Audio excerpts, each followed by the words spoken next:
Dalam mazhab Imam Asy-Syafi'i, apabila lupa melaksanakan doa kunut subuh, apakah benar diwajibkan untuk sujud sahwi? Syukran, jazakallah khair. Tayyib, pertanyaan pertama, kenapa Anda lupa? Itu dulu. Sebab memang kalau sudah lupa itu suka nggak ingat, itu normal. Tapi pertanyaannya, kenapa Anda lupa? Kenapa Anda lupa? Karena ada teman Anda tidak lupa, Anda lupa. Jadi persoalan, lupa faktornya bisa banyak. Lupa ketika saat sholat banyak pikiran dan belum diselesaikan. Lupa berlindung kepada Allah sebelum sholat. Karena Nabi pernah mengajarkan pada kita, sahabat mempraktikkan, ulama menyampaikan, jika Anda punya persoalan sebelum sholat, berlindung kepada Allah. Ista'iz billahi minasyaitonir rajim. Minta perlindungan, mohon kepada Allah. Yang kedua, pahami bacaan-bacaan sholat. Dengan pemahaman itu, Anda bisa mengingat dan bisa mengetahui apa yang sedang Anda lakukan dalam sholat Anda. Takbir, pahami isinya. Lisan mengucapkan, kemudian pikiran, kemudian memahami itu semua. Dalam kondisi demikian, lupa, kemungkinan Anda sholat sendirian. Karena dalam sholat berjamaah, itu bisa saling mengingatkan. Imam yang lupa, diingatkan oleh makmum. Makmum yang lupa, teringat dengan yang lainnya. Di mustahil ada orang sholat berjamaah, lupa semuanya. Mustahil. Mustahil, pasti akan saling mengingatkan. Jelas ya? Dalam kondisi ini saya sarankan perbanyak salat berjamaah dan seterusnya. Kalau kemudian kondisi lupa, imam lupa dalam keadaan dia sudah sujud, kemudian dia tidak kunut dalam mazhab Imam Asy-Syafi'i, maka bukan diwajibkan, disunnahkan dia. Disunnahkan kemudian untuk melakukan sujud. Ya, sujudnya apa? Sujud sahwi, sujud dalam keadaan lupa mengerjakan salah satu bagian dari salatnya. Itu sunnah menggunakan atau menunaikan sujud sahwinya. Ada sebagian berpendapat untuk menguatkannya. Ada yang mengatakan wajib diganti. Ya, wajib diganti itu pada rukun. Kalau kunut itu bukan rukun, kunut itu bacaan tambahan, sunnah. Maka hukumnya sunnah diganti. Jadi ketika Anda misalnya lupa, hukumnya sunnah, kemudian ganti dengan sujud sahwi di akhir rakaat. Di begitu selesai, kemudian sebelum salam Anda sujud sahwi. Itu dalam mazhab Imam Asy-Syafi'i. Tapi kalau Anda misalnya sedang berjamaah dengan yang lain, misal suasana terbuka, bukan dalam kondisi di lingkungan mazhab Imam Asy-Syafi'i. Misal ada beberapa tempat yang memang dipraktikkan mazhab, enggak usah jauh-jauh. Saya ke Malaysia misalnya. Saat saya ke Malaysia, di Malaysia berlaku mazhab Syafi'i. Teman-teman lihat baik-baik ya. Perhatikan baik-baik. Kaidah dalam bermuamalah, berinteraksi sosial. Kalau Anda datang ke satu lingkungan, mazhabnya berbeda dengan mazhab yang kita praktekkan, maka tugas Anda kalau mengajar, pelajari dulu mazhab yang dimaksudkan. Jangan mengajar dengan mazhab Anda, jadi ribut nantinya. Saya ke Malaysia, mazhabnya Syafi'i, maka saya pelajari mazhab Syafi'i. Dan saya ajarkan mazhab Syafi'i. Adapun yang lain sebagai perbandingan. Misal saya katakan, Bapak, Ibu sekalian, Makcik, Pakcik, saat kita salat subuh ada kunut di situ. Pendapat Imam Syafi'i kunutnya begini, bacaannya begini. Tapi kalau Pakcik, Makcik main ke Indonesia, misalnya berkunjung, Anda dapati satu daerah tidak menggunakan kunut, itu tandanya bukan dia tidak salatnya sempurna, tapi ada nanti pendapat lain. Bisa pendapat di mazhab Maliki yang kunutnya sebelum ruku. Ada yang pendapat mazhab Hanafi yang dia tidak kunut, dalilnya ini. Jadi kalau Pakcik main ke Indonesia ada yang tidak kunut, maka jangan disalahkan. Boleh jadi dia gunakan misalnya mazhab Hanafi, dalilnya begini. Jelas ya? Jadi kita membuka wacana pada orang lain supaya dia paham wawasan, tapi jangan Anda paksa di mazhab tertentu untuk mengikuti mazhab Anda. Oh, kenapa kalian kunut? Kunut itu bidah. Oh, Masya Allah. Diusirlah Anda dari Malaysia pada saat itu. Itu masalahnya. Jelas ya? Jadi kita pelajari mazhab di tempat tapi menjelaskan wawasan supaya terbuka di situ. Paham ya? Jadi solusinya adalah ketika Anda sholat di tempat yang variatif, misal Anda kunut, tapi Anda sedang berada di tempat yang tidak kunut, misalnya imamnya tidak kunut, maka Anda ikutlah kemudian keadaan imam. Jangan sujud sahwi sendirian. Itu yang salah. Misal Anda salat subuh, imam tidak kunut. Begitu imam tidak kunut, selesai imam salam, Assalamualaikum warahmatullahi, Assalamualaikum warahmatullahi. Anda sujud sahwi di situ, Anda terlampau soleh di situ. Tidak tepat dan salah itu, karena salat mengikuti imam. Innama ju'ilal imamu liyutamma bihi. Imam dijadikan untuk diikuti. Sama dengan Anda, begitu Anda tidak kunut, Anda kemudian bermakmum di belakang orang yang kunut, imamnya kunut. Kata Syekh Al-Utsaimin, Ibnu Shalih Al-Utsaimin, beliau mengatakan, Anda kunut, ikuti. Aminkan. Masya Allah, Syekh Al-Utsaimin itu beliau tidak kunut, memilih yang kunut nazilah, mazhabnya Hambali. Tapi beliau berfatwa, jika Anda sholat di belakang imam yang kunut, maka Anda pun aminkan kunutnya. Dan itu indah teman-teman sekalian, gak ada masalah. Dan saya tuh suka heran ya, kenapa saya saat tugas di Mekah suka unik sendiri saya melihat. Kadang pengen senyum, kadang-kadang pengen ditahan. Kalau di Mekah sholat di belakang imam, gak ada yang berantem tuh, dan gak ada yang protes. Kita teman-teman, umumnya orang Indonesia ada yang kunut saat subuh, banyak yang kunut. Tapi ketika dia berhaji, sholat di belakang imam di Masjidil Haram, subuh kan gak kunut dan gak protes. Gak pernah saya dengar selama tugas di sana. Ya begitu imamnya selesai sholat subuh, salah imam tuh, gak kunut misalnya, nggak ada. Biasa aja dia salat. Bismillah sana disirkan, ikut disirkan, gak ada yang protes. Yang ada tenang, nyaman, salat pulang. Kenapa ketika pulang pada ramai lagi? Jelas ya? Tapi kalau yang unik ada kejadian ya, itu yang belum paham. Begitu imamnya disirkan, langsung baca hamdalah, alhamdulillahi rabbil alamin. Imam Muhammadiyah tuh, Masya Muhammadiyah. Muhammadiyah cabang Masjidil Haram. Nah, ini itu sudah pernah saya jelaskan ya. Jadi jelas ya, jelas jawabannya. Kalau anda memang mengikuti mazhab Syafi'i, maksudnya jadi jalur Imam Syafi'i, bukan kelompok tapi jalur Imam Syafi'i, anda kunut salat sendirian, anda lupa, maka anda tutup dengan sujud sahwi. Baik ya, jika ada imam salat subuh, tiba-tiba dia tidak kunut, kemudian setelah tahiyat, sebelum salam dia sujud sahwi, itu tandanya imam tersebut sedang mempraktikkan mazhab Syafi'i. Maka ketika dia sujud sahwi, anda ikut sujud sahwi. Ya, jangan subhanallah, subhanallah, subhanallah. Nah, anda yang tidak paham di situ ya. Dan anda yang imam jangan dibalas, subhanallah, bisa. Anda masalah di situ. Bismillah. Mana tadi? Oh, yang ini dulu ya. Bismillah. Masya Allah, tanpa muqaddimah, tanpa salam, tanpa bismillah. Untuk wanita sebaiknya sholat di rumah atau berjamaah di masjid. Saya pernah jawab ini, teman-teman sekalian, jika memang memungkinkan ke masjid. Terbebas dari 3 keadaan para akhwat. Keadaan pertama adalah tidak ada kewajiban perempuan yang memang harus dilakukan oleh perempuan di rumah.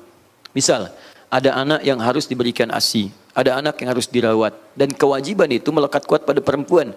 Karena tidak ada ayah yang bisa memberikan ASI misalnya kan, dan seterusnya. Karena itu, mohon izin dalam kondisi ini jangan maksakan ke masjid. Yang kedua misalnya, belum terbebas dari fitnah. Jika anda bisa bebas dari fitnah, fitnah itu kondisi-kondisi di jalanan. Yang mungkin maksudnya agak jauh dari rumah, atau tidak ada mahram untuk berangkat, tidak ada kelompok perempuan yang lain. Bisa juga yang pakaian-pakaian yang menyesuaikan. Hati-hati, ke masjid bagus ada mahram, tapi pakaiannya terbuka, membuka fitnah bagi yang lain, itu tidak baik. Kemudian yang ketiga adalah aman kondisi di masjid, ada saf khusus untuk perempuan yang tidak bercampur, nggak ada ikhtilat di sini. Jika 3 ini terpenuhi, kondisi aman iya, fitnah bisa dihindarkan. Kemudian yang ketiga, tidak ada kewajiban yang melekat pada perempuan, bahkan anak bisa dibawa untuk berjamaah misalnya. Maka yang utama perempuan ke masjid dengan seizin sepengetahuan suaminya. Kemudian jika mahramnya bisa berangkat lebih baik, dan atau kelompok-kelompok perempuan yang lainnya. Jika kondisi ini salah satunya ada, maka keutamaan bagi perempuan sholat di rumah, dan itu senilai dengan sholat laki-laki yang ke masjid. Jangan pesimis, senilai dengan laki-laki yang ke masjid.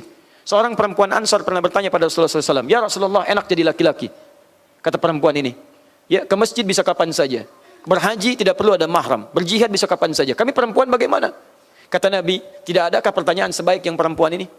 Nabi mengatakan pada sahabat yang laki-laki, ini diantara sekian pertanyaan yang hadir sekarang, ini yang paling bagus kata Nabi. Lalu apa jawab Nabi? Sampaikan pada teman-temanmu. Padahal perempuan ini tidak pernah menyampaikan saya utusan dari teman-temannya. Tapi berita dari Allah menyampaikan, sampaikan pada teman-temanmu. Kaget perempuan ini. Rupanya sebelum berangkat dia berunding, ada perwakilan dari dia. Dia berunding dengan teman-temannya, sampaikan kepada Nabi. Ya kamu jadi utusan. Kata Nabi, sampaikan pada teman-temanmu apa yang dilakukan para pria di luar rumah, para suami, sepanjang istrinya ridha mempersiapkan dengan baik, maka dia mendapatkan pahala yang sama tanpa dikurangi sedikit pun. Jadi ibu bisa bayangkan, suami ibu dorong ke masjid, Pak, ke masjid, Pak, ke masjid. Ini pakaian sudah disiapkan, minyak wanginya ada di sini, Papa gunakan, tolong doakan keluarga Pak ya. Begitu ibu siapkan, suami berangkat, kemudian dia berangkat sholat di masjid, ibu sholat di rumah, maka ibu mendapatkan nilai sholat yang serupa pahalanya dengan suami yang ke masjid. Gak pakai oh itu nyata. Bahasa Nabi kok pakai oh? Dari Nabi itu bu. Bolehkah kita pada saat sujud berdoa dengan ayat-ayat Al-Quran? Pertama mungkin bukan kita, tapi ibu. Ya, baik. Ayat-ayat Quran saat berdoa itu tidak boleh dibacakan ayat Quran saat sujud. Nabi melarang. Tapi Anda tidak dilarang berdoa dalam sujud. Yang diantara doa itu barangkali ada ayat Qurannya. Tapi saat Anda bacakan, jangan diposisikan sebagai ayat Quran, tapi sebagai doa. Ya, diantara para ulama memberikan jalan keluar. Misal jangan dibacakan misalnya pas awal ayatnya, bisa pertengahan ayatnya. Misal doa yang sering kita bacakan, bisa apa yang paling favorit? Oh, Masya Allah, luar biasa, masih konsisten.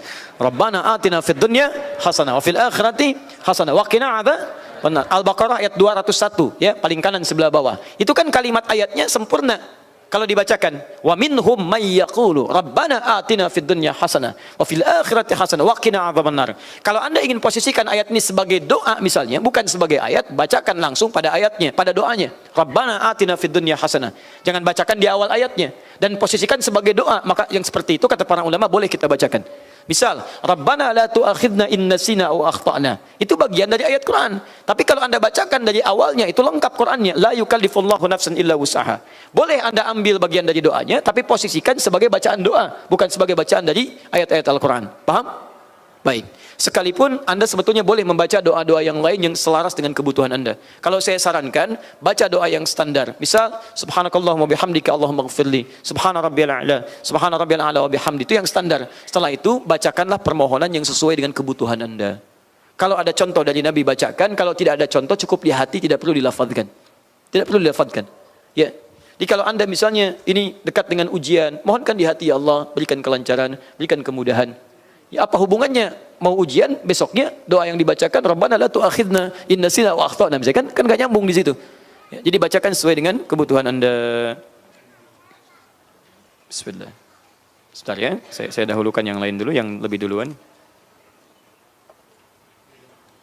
Saya tidak paham ini. Oh, yang ini. Bismillah. Ustaz, bagaimana hukum apabila sedang sholat membunyikan atau tidak sengaja membunyikan jari atau sela-sela jari?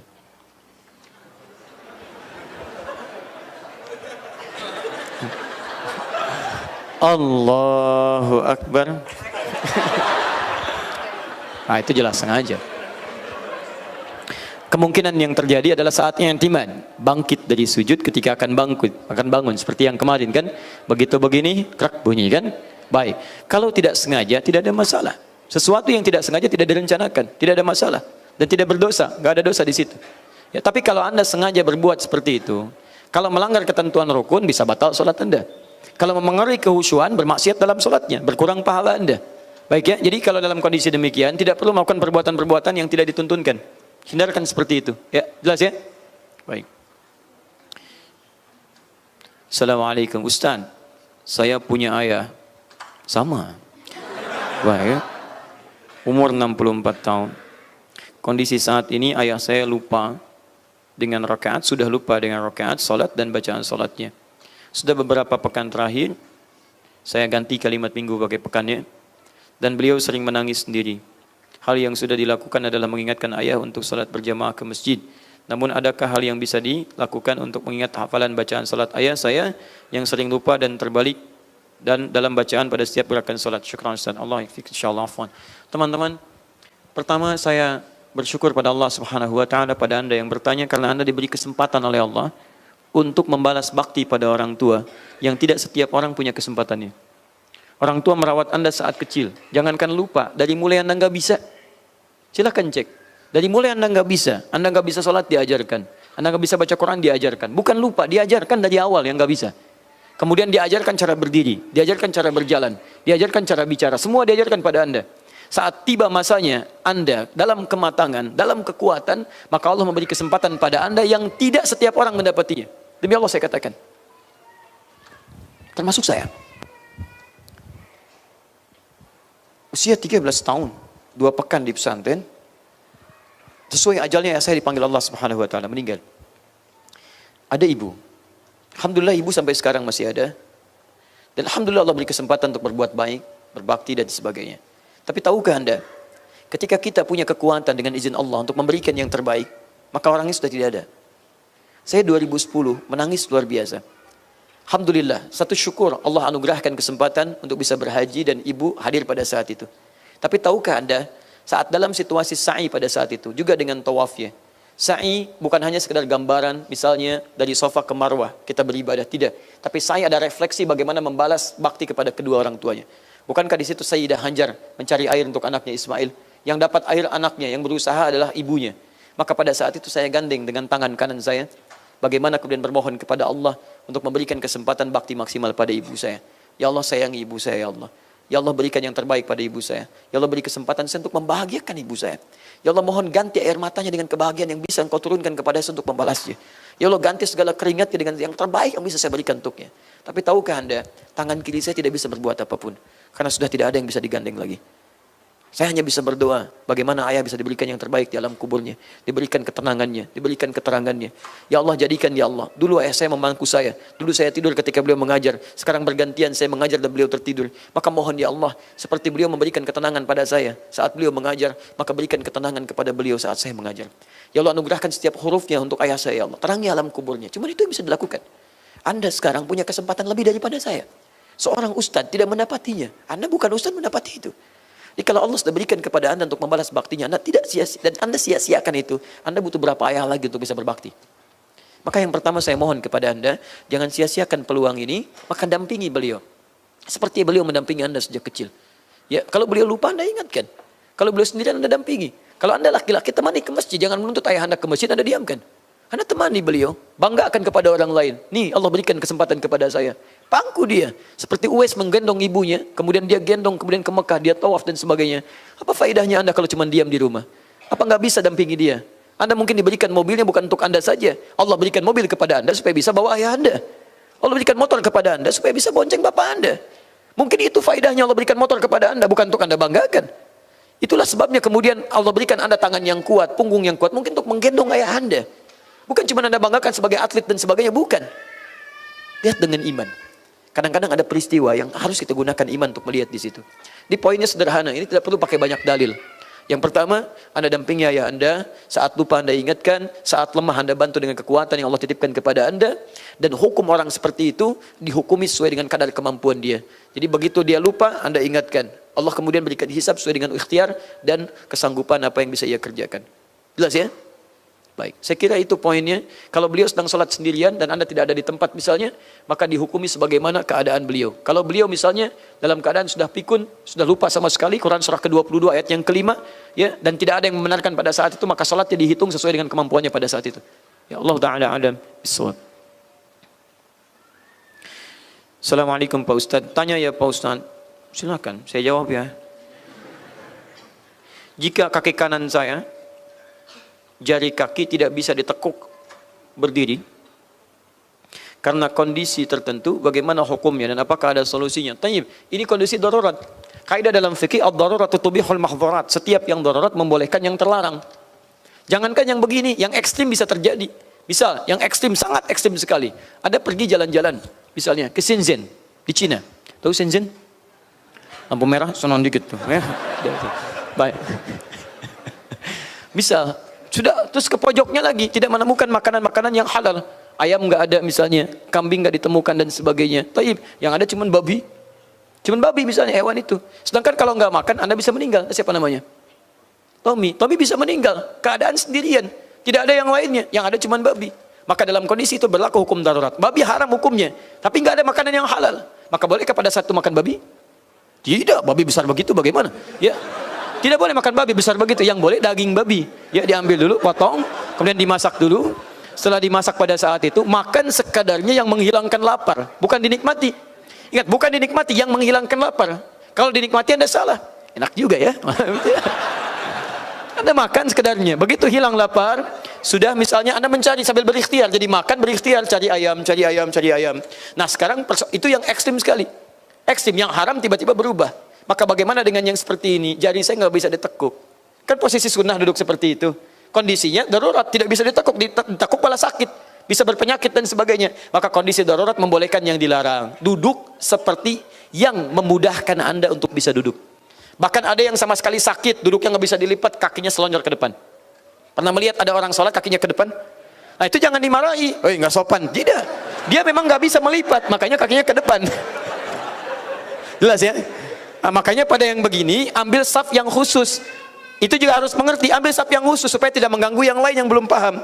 Misal ambil yang pojok. Kalau di tempat-tempat seperti di negara-negara yang lain, ya itu Masya Allah. Kadang dikasih kursi, kursi itu dikasih posisi. Dia bagian belakang atau pojok kanan. Hampir nggak ada kursi yang di tengah. Kecuali yang pribadi. Kanan, kiri, atau belakang, atau saf yang khusus. Supaya bisa sejajar dengan teman-teman yang keadaan yang serupa. Jelas ya?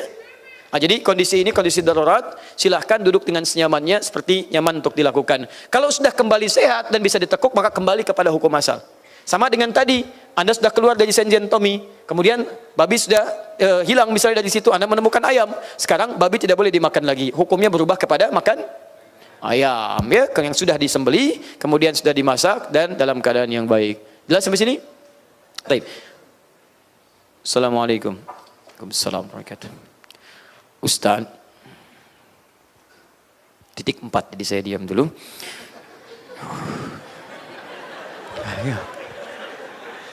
Bagaimana menyikapi imunisasi difetri? Syukran katsiran. Apa kaitannya dengan talim kita? Gini, kalau dalam pembahasan agama, asasnya asas maslahat, asas manfaat, dan tidak bertentangan dengan syariat. Jadi kalau imunisasi itu, misal bahan-bahan yang digunakan, tidak ada yang bertentangan dengan syariat, satu, maka dia sepertiga boleh. Sepertiga boleh. Yang lainnya adalah, jika yang tidak bertentangan itu membawa maslahat, 2/3 boleh. Jika dari maslahat itu ada manfaat, maka 3/3 boleh, sepenuhnya boleh. Jadi mau di misalnya namanya difetri, mau yang lain, mau yang macam-macam, jika memang dari imunisasi itu unsur-unsur bahan-bahan imunisasinya dibenarkan oleh syariat, kemudian ada maslahatnya, ada manfaatnya, dan telah teruji, dicek terlebih dahulu, misalnya dengan ujian yang sangat luar biasa ketat, dan dipastikan di situ ada hal yang sangat dibutuhkan, maka silakan, nggak ada masalah. Tapi apapun namanya, mau difetri yang lain sebagainya, misalnya bahannya dilarang oleh agama. Yang kedua, nggak ada unsur maslahatnya, bahkan tidak ada manfaatnya. Bahkan terbukti misalnya ketika digunakan, bukannya maslahat, ada madarat bagi yang lainnya, maka haram digunakan, tidak boleh. Dan tolong jangan potong video saya ya. Tiba-tiba dipotong bagian terakhir, difetri haram misalnya kan, nah itu disebarkan, saya jadi masalah. Difetri halal jadi masalah juga. Yang diambil titik tengahnya di sini. Jika memang dibuktikan diperlukan, ada yang memang harus dilakukan, dan unsurnya bermaslahat, bermanfaat, dibenarkan bahannya, maka itu dibenarkan. Tapi jika sama sekali tidak ada 3 unsur ini, maka itu tidak dibenarkan dalam agama. Tidak dibenarkan dalam syariat. Terlebih jika ada misalnya unsur yang lain yang secara otomatis sudah bisa digunakan sebagai bahan imun. Misalnya dengan ASI cukup dibuktikan jelas dan sebagainya. Maka kenapa dipaksakan dengan yang lain? Kecuali ada kejadian khusus yang memang antibiotiknya harus itu. Ya, penawarnya harus itu, tidak ada yang lain. Ya, maka dalam kondisi ini pun bahkan dalam bab darurat itu boleh sebagian diambil. Misal salah satu vaksin misalnya harus menggunakan sebagian bahan yang terlarang karena belum ada yang bagian lain yang bisa menggantikan. Ada sebagian misalnya dari unsur hewan yang dilarang, misal dari babi atau semacamnya. Selama belum ada yang lain dan itu memang sangat dibutuhkan, boleh diambil sebagiannya. Tapi dengan catatan mesti mencari bahan-bahan yang senafas dengan itu. Maksud senafas itu yang solusinya sama tapi menggunakan unsur yang halal. Paham ya? Allah Ta'ala alam bissawab. Kalau saya sih sederhana, kalau Anda ikuti Quran, selesai kehidupan kita hidup dengan sehat. Selesai. Silahkan cek. Saya coba cek ke anak saya yang kedua, alhamdulillah. Kita coba ikuti. Misal kata Quran, dari pola makan, dari sejak kandungan, cari yang halal dan baik. Quran surah kedua ayat 168. Ya ayuhan nasu kulu mimma fil ardi halalan thayyiba. Cari yang halal, cari yang baik. Rezekinya dengan yang halal, kualitasnya yang baik untuk sehat, untuk tubuh anak. Konsultasi, ini yang bagus, makan, bismillah, makan. Cari dengan cara yang halal. Begitu dilahirkan, turun Quran surah kedua ayat 233. Wal waludatu yurdina auladahunna. Para ibu itu jangan banyak diganggu supaya capek. Berikan dia kesempatan, support dengan baik supaya fokus memberikan ASI. ASI maksimalkan. ASI. Alhamdulillah. Jaga kesehatannya. Jauhkan dari hal-hal yang buruk. Muncul ayat-ayat yang lainnya. Kemudian kita konsisten mengikuti itu. Demi Allah saya katakan. Sampai hari ini alhamdulillah. Anak saya yang kedua sampai hari ini dia tidak pernah dia mendapat imunisasi macam-macam, ASI-nya maksimal, dia aktif, cukup baik, cukup sehat, dan tidak ada riwayat penyakit yang serius padanya sampai hari ini alhamdulillah. Ya, tapi bukan berarti misalnya harus anti dari yang lain, tidak. Mungkin ada hal-hal tertentu yang na'udzubillah misalnya terjadi wabah tertentu yang memang tidak bisa digunakan, ya misalnya vaksinnya harus vaksin alami, tidak bisa dengan itu, ya wallahu a'lam.